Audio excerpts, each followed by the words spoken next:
Hello, everyone. My name is Jay Agrawal, and I want to welcome you to our presentation for the low power advantage with Lattice Nexus devices. So try to say that fast 3 times. And joining me today, as you can see, is Mario Vigliar from DP Controls. We'll talk about, well, actually, I should say we're really excited to be with you here today, and thank you for joining us. Thank you, Jay. Thank you.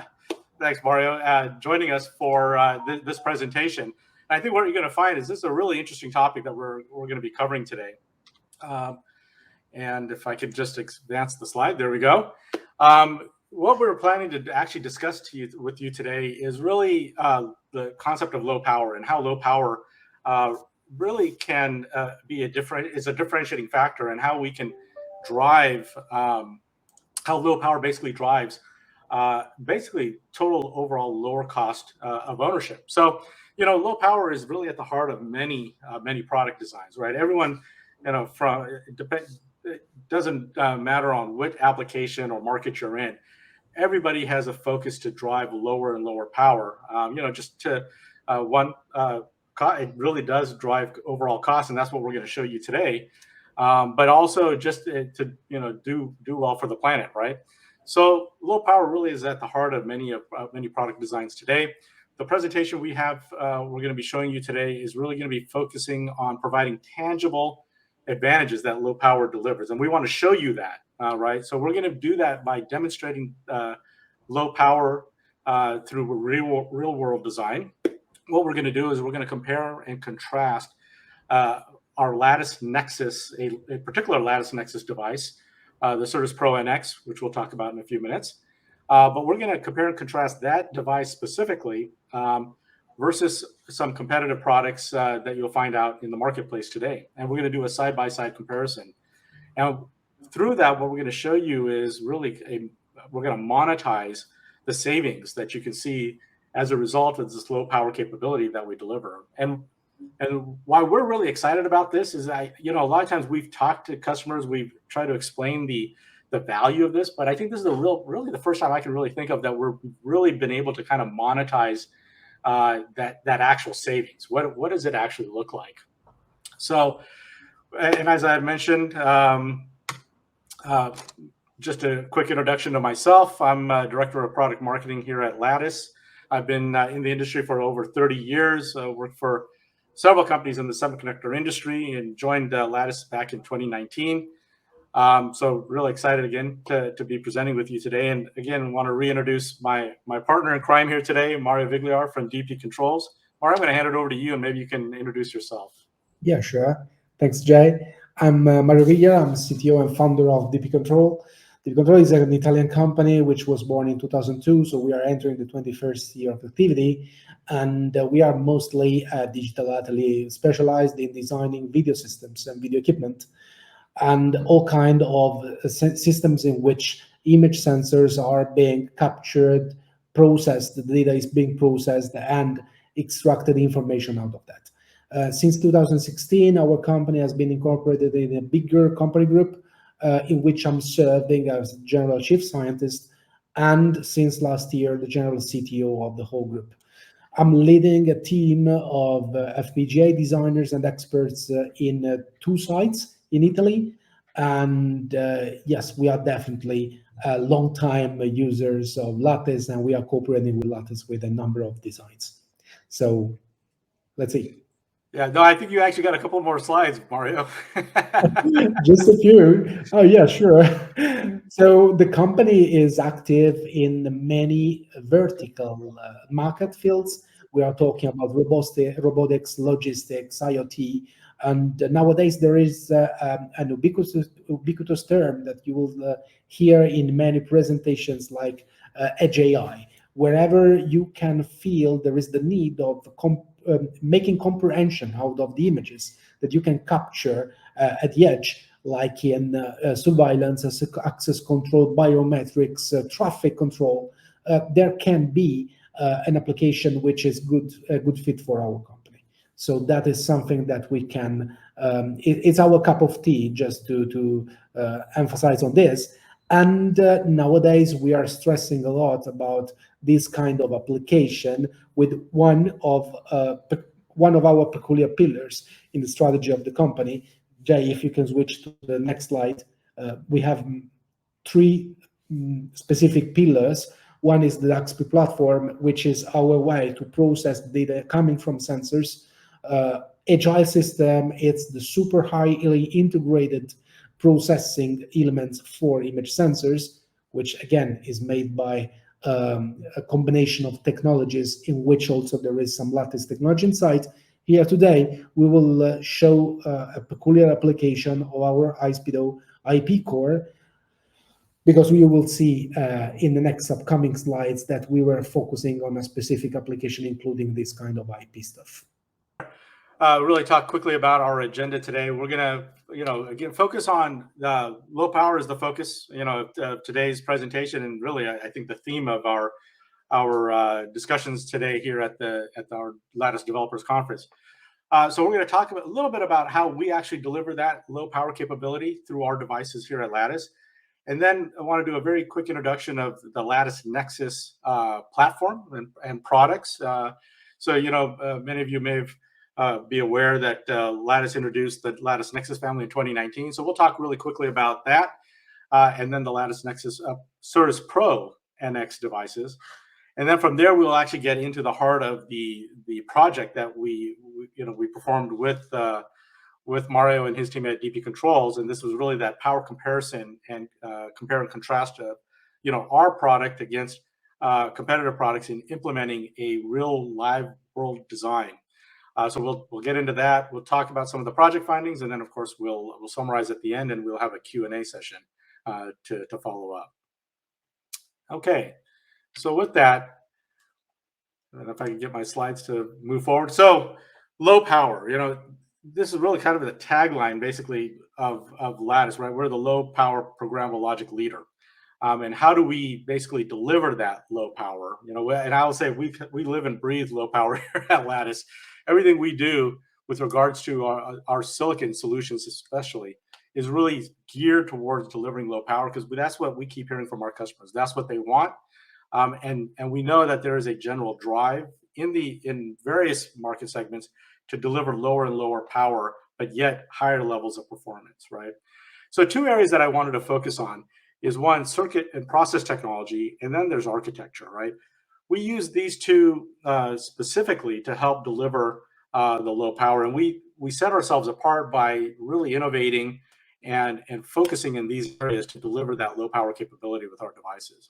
So from a circuit and process technology standpoint, some of the techniques that we've used to deliver low power, excuse me, is using like adaptive backbias temp tracking and also power gating and clock gating techniques to deliver low power.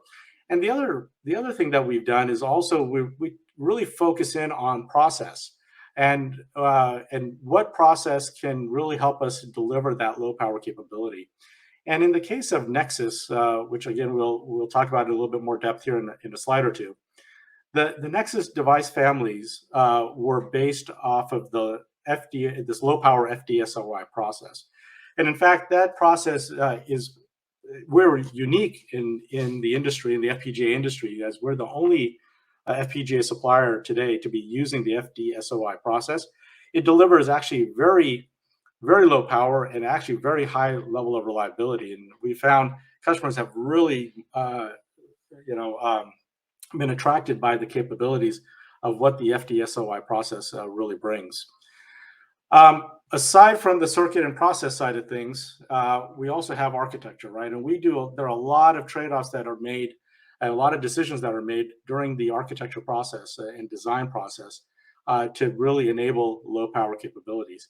And some of the things that we do there is, one, we optimize to basically deliver a low power fabric and architecture. What we have done, again, Lattice is focused on really the low to mid-range space of FPGAs. And our architecture overall, we have stayed with a 4-input lookup table, essentially architecture, which we believe provides actually a much lower power, capability versus some of the different types of architectures that our customers have implemented. Different types of architecture our competitors have implemented with their devices, right? And then the other is that, we're modern low power interface standards. Well, so we're taking interfaces and we're really taking advantage of the latest and greatest in design techniques to be able to deliver lower power, even for our high speed I/O interfaces. So, those are a couple of the techniques and things that we do at Lattice to essentially deliver that low power. Just to give you an idea how that kind of manifests itself. So I mentioned Nexus earlier. So Lattice Nexus is really a platform that we created back in 2019. So Lattice, we go back about 5 years from now. And what we did was we moved to what we call a platform strategy. And from a platform strategy, what we do is we basically design a platform. And off of that platform, what we can do is create multiple device families in a fairly rapid fashion, which enables us to essentially meet customer or market requirements very quickly, right? So we can adapt and use sort of like a Lego block type of design methodology to take pieces of that platform and put them together as needed and to address customer needs in the industry. When we take a look at Lattice Nexus, again, that is based on that 28 nanometer FDSOI process. What it enabled us to do when we introduced Nexus was delivered significantly lower power. And you can see there against our competition, we were significantly lower overall. And I'm going to show you another slide here in a few minutes, which will actually show you, in stark relief, how much different that how much of a power savings we were able to deliver with our Certus Pro NX device family. But also, it helps us deliver extremely high performance, especially in this case, in the form of video connectivity. Something that's going to come into play with the design that we're going to talk about here in a few minutes, that Mario is actually going to go into more detail on. And then the neat thing that I think is really going to come out through our analysis, but what is also that we've seen is that it helps us, because of low power and all the techniques that we implement here, it helps us to deliver also very small footprints or package footprints, which helps save on overall real estate for a design, which we know is a cost and expense that customers are trying to limit as much as possible. All right, so with that, let me switch over here to taking a look at a device specifically coming off the Nexus platform, and this is the Certus Pro NX. In fact, the reason we picked this device was a couple of reasons. One, it really helped us to be able to pick a device that really could implement the types of functions and features that we need to be able to do our head-to-head comparison. Two, this device family we have found has been extremely popular. In fact, it's probably been one of the fastest ramping device families we've ever introduced here at Lattice. It seems to be, I like to call the Certus Pro NX family sort of the Goldilocks FPGA that we have here at Lattice. It seems to have just about the right amount of density, the logic density, and just the right amount of features around it that people are really looking for, right? Again, it's highly optimized for the space of the density space that it's addressing. And if we take a kind of a walk around the device, just give you an idea of what this device family offers. We have up from 50,000 to 100,000 logic cells, embedded memory blocks, and a plethora of DSP functionality that's built into these devices.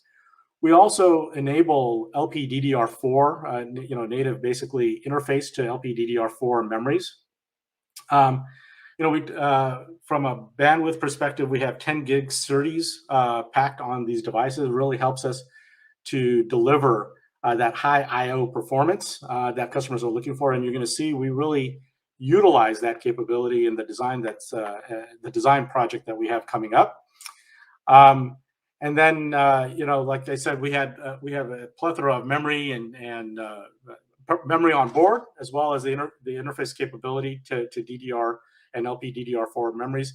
And then security at the bottom there, the bitstream encryption and authentication. So there were some fairly advanced security features that we've built onto this platform. And then lastly, the small form factor capability. So we have packages that we deliver in the Certus Pro NX family in 100K logic cells that go down to 9.9 by 9 millimeter square. So that's a really small package for, for a device that can deliver up to 100,000 logic cells of density, right? So like I said, this is sort of that Goldilocks kind of FPGA story, and like I said, we are seeing a tremendous amount of traction in the industry today for this device family.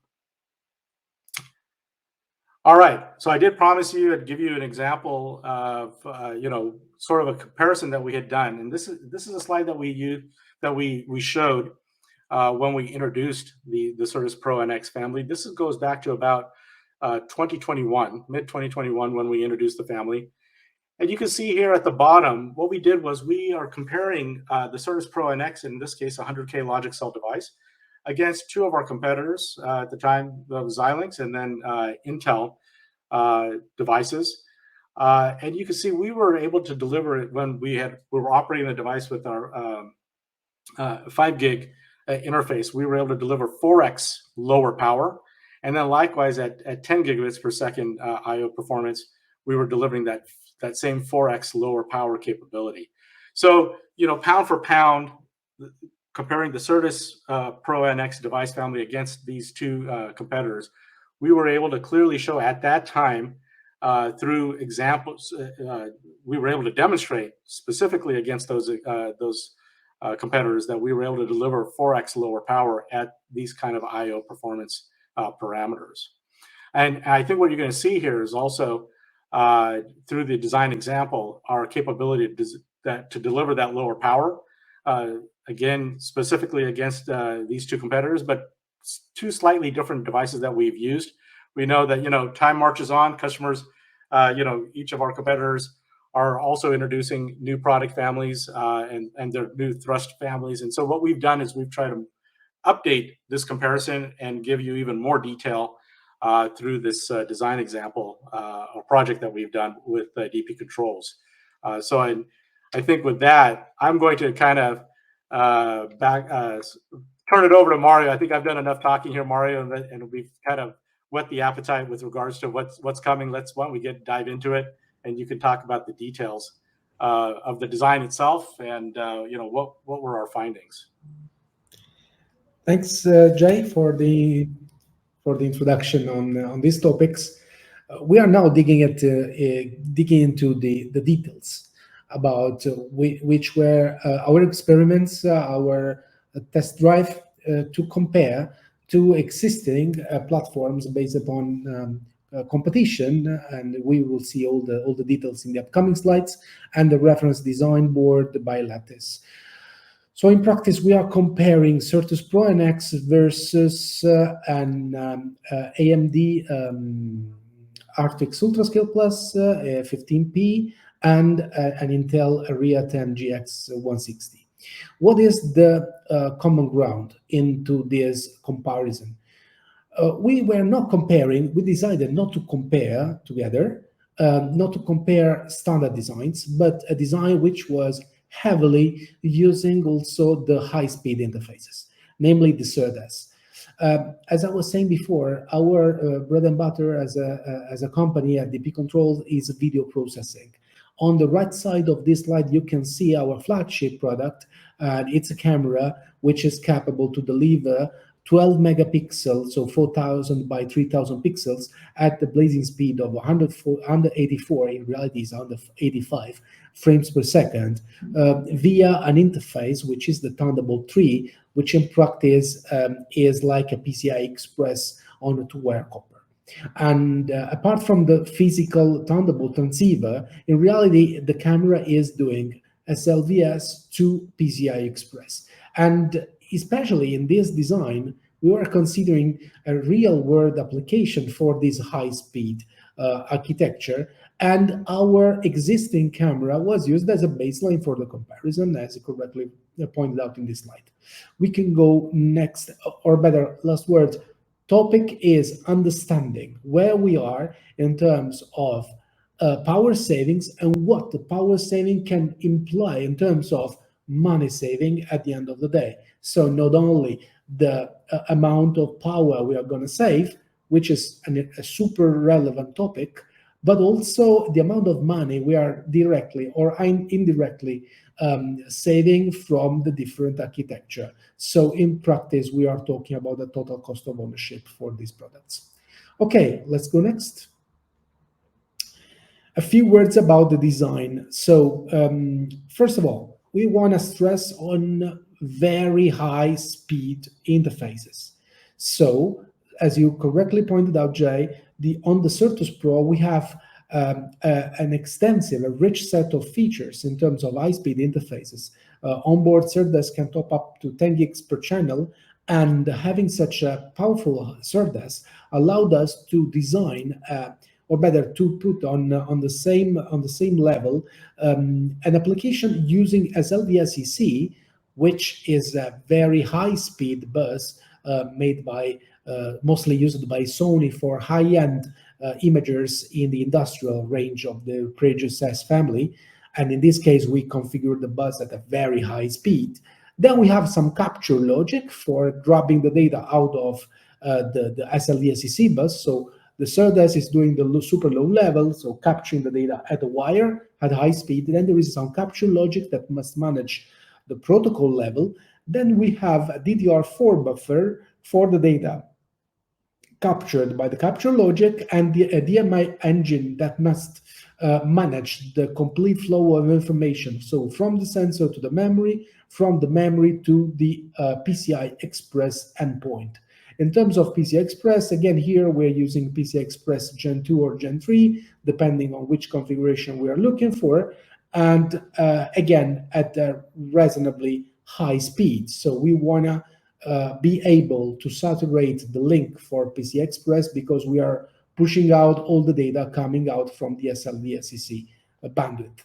So we have here different high-speed protocols involved. The SerDes are required, and there is a design which can be implemented into different ways. It can be a pure streaming design or a frame buffer design. We desire to simulate both use cases. We can go next because the next slide is showing some of the details I was already pointing out. The SLDSEC macro has been configured in its maximum configuration, given the amount of SerDes we had available in the Certus Pro NX package. And in this case, it's 4 lanes, baud rate 3. When I say baud rate 3, we are talking about 4.9 gigabits per second per each lane. So an aggregate bandwidth which is in the league of 22 gigabits per second. It's more towards the 20 considering there is some blankings in the data coming out from image sensors. Our reference design is running 12 megapixel up to 184 frames per second, so we can generate 22 gigabits per second. We slightly reduce the speed of our reference system just to be on par with the existing Certus Pro NX package. On the other side also on the rightmost side of this diagram, you can see the PCI Express, which has been configured 4-lane generation 3. So 8 gigatransfer per second per lane, with an aggregate total bandwidth of 32 gigabits per second on the PCI Express side. Okay, we can go next. Let's here you can find listed all the 3 platforms we were already mentioning before. So the reference is the Lattice Certus Pro NX. Solution A is the AMD Xilinx RTX Ultra Scale plus AU15P. So we are talking here about a device which is 16 nanometers, so a different technology rather than the Nexus family. And the solution B is Intel PSG Area 10 GX under 60. These devices have been selected to have a fair comparison in terms of logic gates, in terms of number of sectors, but in general in terms of how far they can go in implementing our reference application. The comparison, as it's stated in the slides, is not taking into account the overall power budget, but not only, but we also want to see an equivalence in terms of functionality. So the 3 design must do exactly the same workload, or otherwise we don't want to compare in any way which is different from apples to apples. We are focusing also not only on power but also on thermal, and with some special care in this peculiar presentation for the BOM cost for the power management. This is super interesting as a topic because we can see implemented in a real world application some of the claims you have seen in the previous slides that Jay, you were showing off before, in terms of savings, in terms of not only power, but power reflects only in the cost for the power management IC and in general for all the power suppliers for this kind of application. Then I think we can go deeper into the analysis in the next slide.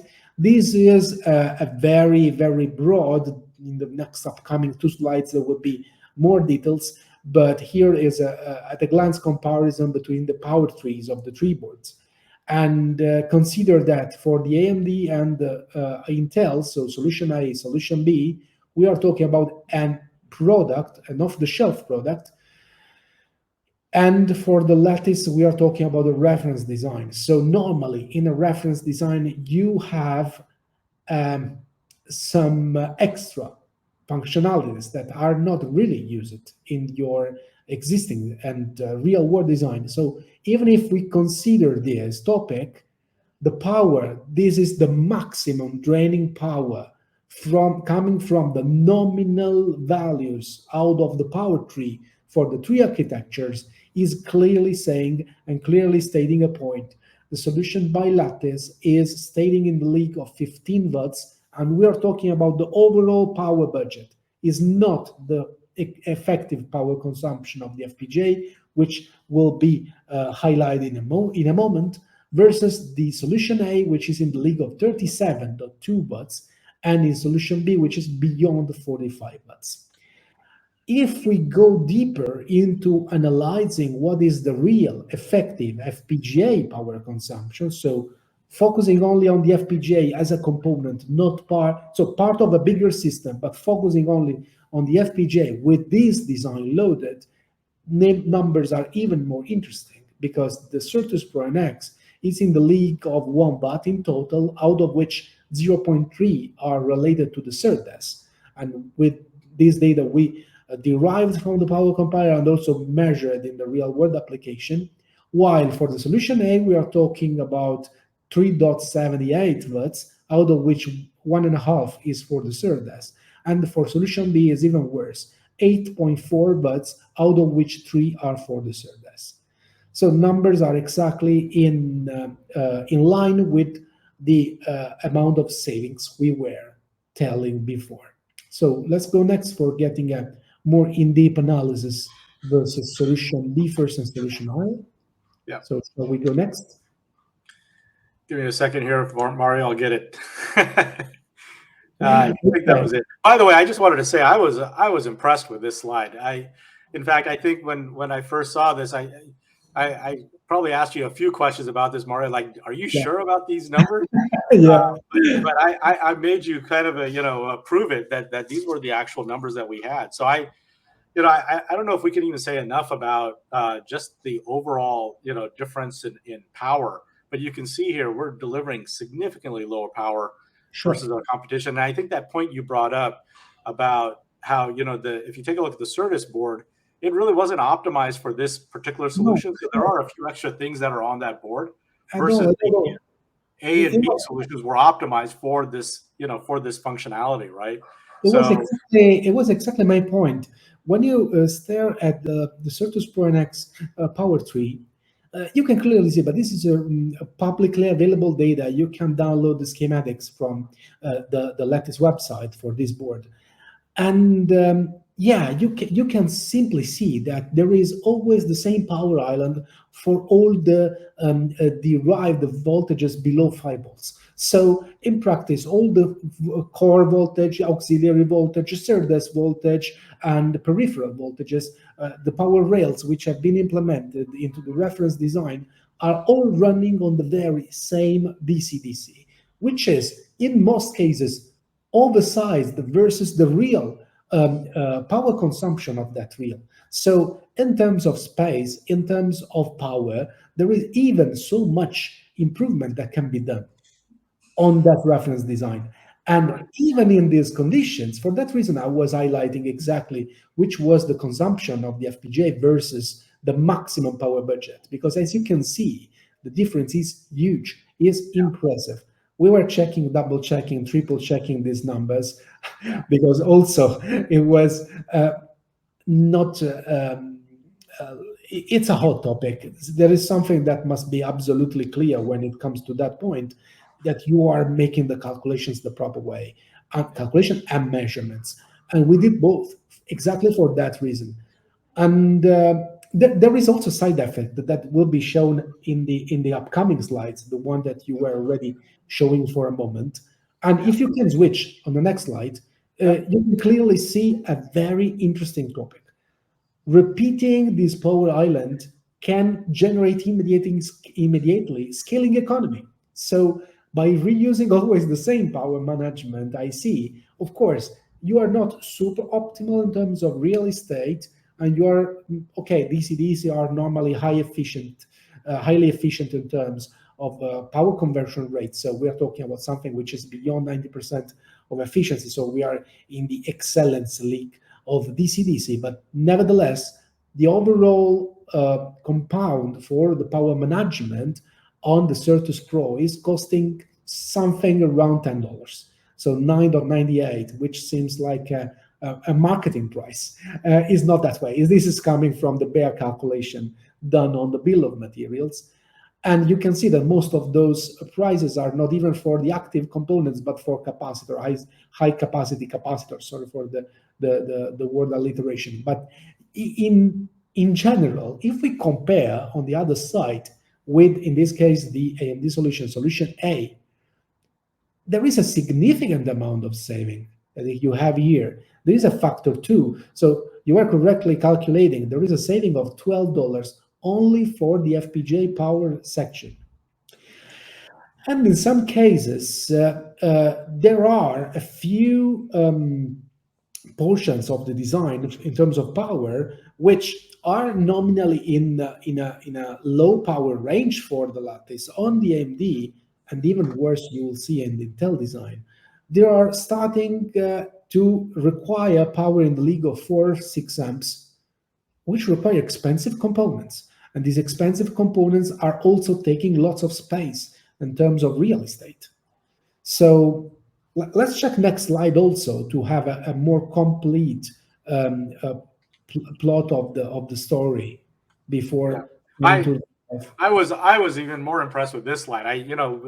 Like I had said early in the presentation, we've always talked about how low power can actually deliver, lower cost. But I think for the first time, we've been able to really show on a side-by-side, pound for pound comparison, how just from powering the device itself, how much lower the overall cost, system cost can be derived by just delivering a lower power FPGA. And in this case, you can see substantially over a 2x savings. But I think the next slide, if I can forward to that, is even more dramatic. Oops. Yeah, probably too much. Yes. In this case, here we go. This one is instead the comparison between Certus Pro and the Ria 10. The Ria 10, as one of the regulators for the vCore, was 20 amps. You can wonder how much space can take and how expensive it is. And I want to stress on one topic. This solution A, solution B, are coming from engineered products which are in active productions right now. So these are the bill of materials coming from our internal designs, which are existing on what for us is off-the-shelf product. So as a customer, I'm realizing how much I can save from adopting the Certus Pro for a similar design. And in this moment here, the comparison is really impressive in terms of savings, because we are talking about the factor 3. And you will see in the upcoming slides, the one for the real estate, that it's impressive the amount of space that you should take into account when it comes managing with such high current. And also the engineering of the board is way more expensive. This requires more space, this requires more copper, this requires a more expensive PCB production, this requires a different technology in mounting, because many of those components are fine pitch BGA, while instead in the Lattice solution we can do the trick with much cheaper components. When the word cheap is not an offending word, I'm just saying that you can save money obtaining exactly the same results. So that's extremely good as a concept. And I'm now walking a mile into the customer's shoes. So I am the customer in this case, and I was quite disappointed in saying that I could have saved so much money in this bill of material. Honestly, I'm totally honest with you. You know, I was super impressed with this number. I mean, of course, as a marketing guy, you always look at, hey, what's the sort of what's the best you could show, and this was just amazing to me, that you could show that much of a differential in pricing just on the powering of the FPGA alone. So hats off to you guys for putting this together, and thank you for really highlighting that you made my day as a marketing guy. That's all I have to say. I should send you my resume. All right. Do you want to move on to the next slide? Sure, thanks. Okay. Because there is another interesting result over here. Yeah. And let's take an example. So I was saying this is an example, a real example, taken from the CAD. As you can see, I was removing everything else from the layout because I was stressing only on that power island. This is the most expensive power island in the overall Lattice Certus Pro NX reference design. And we are talking about 8x9 square millimeters. For those developers which are in the design of the power systems, gentlemen, I'm not saying that this is the smallest power regulator you can do for 3.5 amps 3.3. Of course, there are much smaller modules, but this is one of the least expensive I have ever seen, because the overall cost of a single module like this is well below 50 cents in quantity. And I can state that with 8 islands like this, I'm summing up with an area for the power which is significantly smaller than other designs, like delivering the same performance in terms of capabilities of your design. So implementing that graph that you were seeing before, and with a significant amount of price saving. There is another extra bonus point that normally we are not taking into account, or not often. As a video system designer, sorry, I'm normally stressed around thermals. Thermals are the arch enemies of your image quality. The hotter is your camera, the worse will be the quality is delivering, because of a number of reasons. The heat is affecting the photosensitive areas, changing the bias, introducing thermal noise. We could speak about these effects for hours, and probably this is not the right place and the right forum to discuss about that. But lower power automatically means lower thermals. And when you have lower thermals, your image sensors are working much better, your SERDERs are working much better. And this is a not irrelevant topic when it comes to a design with such a complexity, in which signal and power integrity are intrinsic in the overall quality of the design you are delivering to your customers. So I can state that if you put me in front of two systems, one of which is absorbing more, but is more feature rich, and the other one is absorbing less, same or similar or slightly less features, I will always go for the one, as a developer, for the one which is taking less power. And this is it is not a marketing argument. I'm speaking the words of a technician in this case. I'm wearing my technician hat and saying, I will always opt for the lower power solution, because there is a significant advantage in my quality of the delivered design. It's not only about thermal resiliency, stability over time. These are all parts of the MTBF calculation, which is also not an irrelevant measure, but the thermals are directly affecting the quality of what I'm delivering to my customers. So thermals are to be taken into account since the inception of the design. Having a lower power design helps a lot in terms of thermal dissipation and overall image quality when it comes to industrial cameras in this specific case. We can go to the next slide, please. Hey, Mario, I want to ask you a really quick question before we transition over. Something I was going to ask you earlier, but now that we've actually introduced the Certus Pro NX and some of the lower power capabilities on a side-by-side comparison, I noticed in that design that you were showing earlier, in the case, you had basically a fan built in. You were basically doing active cooling in that package. So you know what question I'm about to ask you, right? If you were to design that Yes. the Certus Pro NX, do you anticipate you would have to have that thermal cooling or active thermal cooling? No, at all. Not needed at all. Yeah. If you transition probably one slide or two, there is a dedicated topic around that. It's not only about Nexus. Okay, we are talking about Nexus, but you know, I'm a Lattice fan, and I'm participating to a number of discussions for this developer conference. Another talk is on the Avant, and we delivered even the Avant without a single fan in the system, and we were processing a gigantic amount of data if compared to the Nexus family. So for those interested in that, there is another talk for in this conference, which is saying about that. So definitely. We kept you busy on this one, didn't we, Mario? Yeah, indeed. But yes, generally speaking, there was no need for active cooling. But I tried to report back in a specific picture what is the actual status, because it's worth analyzing in detail. Here, just a final word on real estate so that we close the topic. Close up to one order of magnitude difference. As you can see, I reported what is coming out from our CAD system. So for the reference design of Certus Pro NX, we're talking about 228 square millimeter. For the AMD is slightly below 1,000. For the Intel, slightly below 2,000. So again, here there is a one order of magnitude, or as you correctly pointed out, up to eight times savings in terms of area.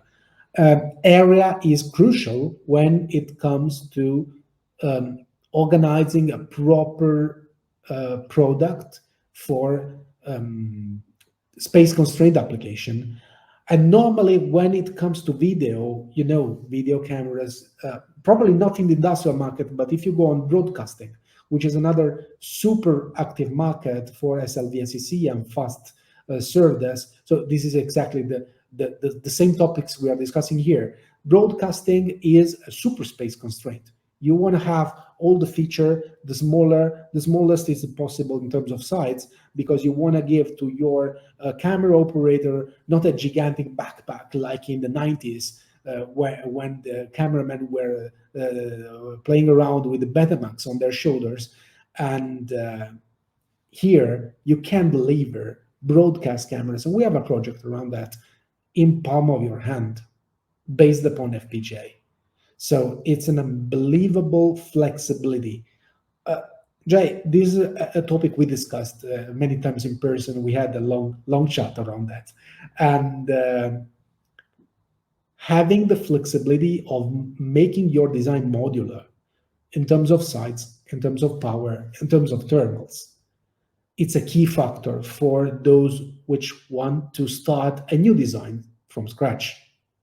If you have a legacy, probably those factors, you can get some benefits, yes. But if you are designing from scratch and you know that you have this 3 degree of freedom more than in other systems, can definitely be worth analyzing for if I was a designer starting a job in these market fields. Yeah, you know, I was just noticing something here, by the way. I wanted to comment. This is my marketing hat coming back on. But, you know, remember I had mentioned that we can deliver the Certus Pro NX in a 9x9 package, right? So that's 81 square millimeters. So just think about the area that you need to power one single, you know, that AMD device. We could easily fit, you know, 10 to 11 of our FPGAs in that space, and it gets even worse or better for us if you compare it against the Intel solution, right? You can fit over 20 Certus Pro NX100 devices in the space it takes to power one of their FPGAs. I mean, just stop and think about that for a second. That's incredible. But you are not saying something that exotic to me, honestly. If you think that in many workloads, especially on the edge computing AI, there is a concept of making clusters of designs, clusters of active regions for a specific workload, because you want to do something simple many times per second, or something complicated as many times per second as possible. And the easiest solution is replicating the hardware. This is the concept that you can find in a number of active neural network accelerator in the industrial market. They are simply replicating the area over time. Yeah. And in many cases, there is another super interesting application for automotive autonomous driving. You have a number of cameras. Normally, you are not making resource sharing because of all the safety regulations. So you want a redundancy in your systems. Imagine applying for redundancy when your power is such as an expensive in terms of area or in terms of costs. It becomes really difficult. So that is a space which is totally left open to ASSP or ASIC, which then are constraining you around flexibility. I can't change my design during the execution. So that can be a super nice sweet spot for an FPGA like the Nexus family, in which you have a very well balance between high-speed interfaces, good power management, flexibility in interaction with other external components. I think can be an absolute blockbuster in case of this is getting the proper attention around these factors we're discussing today. Yeah, no, definitely. I think you brought up some very good points there about, I think things that designers can take into account as they're making their selections and what kind of FPGAs, specifically in this case, they want to, what criteria they should be using as they're designing for their systems. So, all right. I think sorry to interrupt you on this slide here, but were you? No, I think we're almost done. Okay. Nevertheless, probably there is just a small recap in the upcoming slides. So probably you can switch to the next ones. Yeah, this is what we already anticipated because you spoiled me. I totally forgot that we had this in the deck, by the way. Okay, that's waited on my question. No, we made it totally interactive. It's probably we were relaxing a bit and discussing like old friends, and which we are. Indeed, this is a recap of what we were already saying before. Open air processing and passive cooling and active cooling. This is what is happening in terms of decision making for any designer when it comes designing the mechanics. And sometimes mechanics are then affecting back the electronics, and then the electronics are affecting back with the mechanics when you have a proper power analysis. So this process is expensive. So we are coming from this year. We designed 24 new products. It's a record year, honestly. We were very involved. We were much involved in many projects, and most of the time, we were spending into validating the mechanics choices versus the electronic and the power solutions. I'm not kidding around that. If I may say that probably the job around FPGA was the most streamlined we got this year in our company business. I'm not saying such an exotic topic. And when you have the freedom as a designer to choose amongst having open air cooling, your mechanical designer will thank you probably 10 times every time he meets you in a corridor, and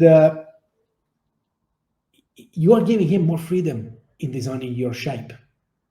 You're giving him more creativity, space for creativity, because you can survive with open air cooling or passive cooling only. You don't require a fan, which is noisy, which is a point of failure of your design. Imagine that camera we were showing before. Just by record, we are not mounting the fan in every camera. As you can see here, solution A doesn't require active cooling, while instead solution B is mandatory. On solution A cameras, we are only mounting that big heatsink. Yeah. But I could have had the camera as a half as thick if I didn't have to apply for passive cooling. Even the basically those heat sinks that you had on outside on the case. Exactly. These are our efficient way to manage the cooling in a way which was not so invasive in the shape. Consider that that is an industrial design, so you can survive with a slightly bigger design. But imagine you are in the business of action cameras. I'm setting you another totally different market. You can't deliver an action camera with a gigantic passive cooler on the back or heatsink. Or let me say a medical camera, which requires all the super neat features in terms of real-time reaction of an FPGA, but you can't deliver with a gigantic case. So mechanical constraints are active part of some of your application. So you should take this into account before making some design choices. And in this case, the Certus Pro NX would have had gave us more freedom in making our choice. And I'm not excluding that this will be probably one of our key selecting factors for the upcoming designs. Yeah. Okay. Very good. Mario, I think you should think about going into marketing. You can take my role. I think you're doing a better job than me. I take this as a compliment. Many of my colleagues would have said the opposite way around, but okay, I take this as a compliment.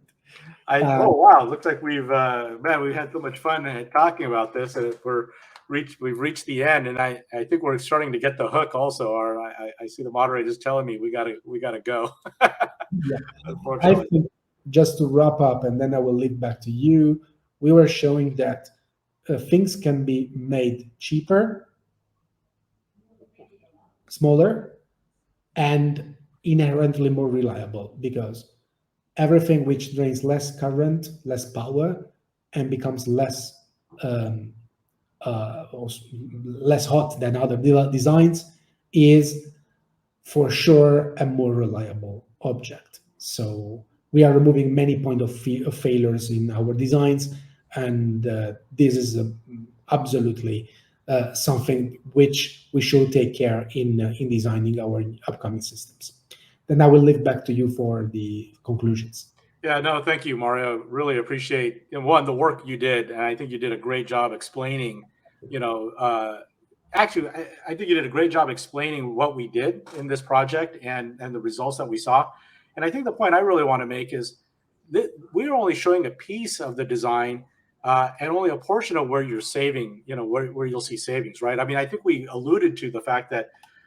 But because of the low power, it also gives us a lot of flexibility with regards to, or a lot more flexibility with regards to actual packaging options that we have available, right? And you can see here, we talk, of course, of cost and size, and that, we've talked about that, and we've even detailed some of that information. But we didn't actually even talk about reliability, although I think you hit on it with the idea of more thermal power or more thermals. That you have in the design, basically, you have to basically get that air or that power out some way, right? But it also affects the camera. It affects the camera's performance and the imager's performance, and you want to be in the lowest power state possible to get the best performance from your imager to begin with, right? But that all kind of translates to reliability at the end of the day, right? Think about it. We talked about, hey, we could get away without having to put active cooling. For example, right? If you have to have you are delivering in the end a better product, Jay. Exactly. That is the concept. Yeah. And having better products is always a nice selling argument. Yeah, and I think you put it. That's the best way to put it. I mean, lower power delivers a better product overall. Not just lower cost, smaller size, higher reliability. It's just overall a better product that you're delivering to the customer. or to your end customer, right, at the end of the day. And then that kind of, we say here low power equals significant savings. I think we've proven that in this presentation. And again, we're only showing a very small subset of where you can save money, right? We didn't even start to enumerate, overall the overall board savings in terms of space savings, or we didn't even talk about, like the active cooling, how much you save on, removing the active cooling or the heat sinks, for example, right? But again, I think we're giving everyone an idea of, the significant savings, knock-on effects that you have. It's not just you're choosing one FPGA versus another and just looking at the cost of those FPGAs, but it's the overall system design and how that, that low power really drives an overall lower total cost of ownership overall, right? And if there's anything I would like the folks to walk away with, is, hey, low power, significant savings. Lattice delivers low power. So if you want to save on your total cost of ownership, go with Lattice, right? So, and with that, I think we're gonna bring this to a close because my moderator is giving me the hook on the side, saying, "Hey, you gotta shut up, Jay, and we gotta move on." Unfortunately, I think we had such a great time having this conversation, Mario. We didn't leave enough time for folks' questions. I see that there are several questions in the chat.